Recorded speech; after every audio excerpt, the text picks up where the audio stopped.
যাদবপুরে ধুন্ধুমারে পথে বিজেপি, শুভেন্দু অধিকারীর নেতৃত্বে মিছিল। যাদবপুরের ঘটনায় গঠাবের অভিযোগে সরব বিরোধী দলনেতা।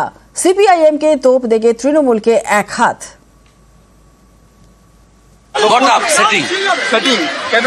মন্ত্রী কর্মসূচি করতে আসবেন কেন? এক নম্বর, কর্মসূচি যদি করতে আসেন পুলিশের ব্যবস্থা থাকবে না কেন? ফুল সেটিং, হিন্দু ভোট ভাগার জন্য সিপিএমকে নামিয়েছে। 12টা লোকসভা সিট জিতেছে হিন্দু ভোট জিতে।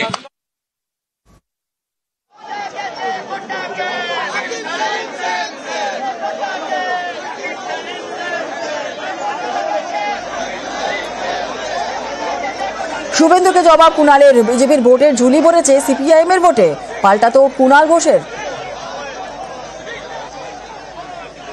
হাস্যকর কথাবার্তা। বিজেপির এই রাজ্যে যেটুকু ভোট বেড়ে আছে, যে কটি আসন বেড়েছে, সেটা কিন্তু বামেদের ভোট থেকেই বেড়েছে। শুভেন্দু বাবুর বিজেপিটা তো দাঁড়িয়েই আছে সিপিএম এর ভোট ব্যাংকের উপর। সিপিএম যদি নিজেদের ভোট ব্যাংকটা ধরে রাখতে পারে, তাহলে তো বিজেপিটাই থাকবে না।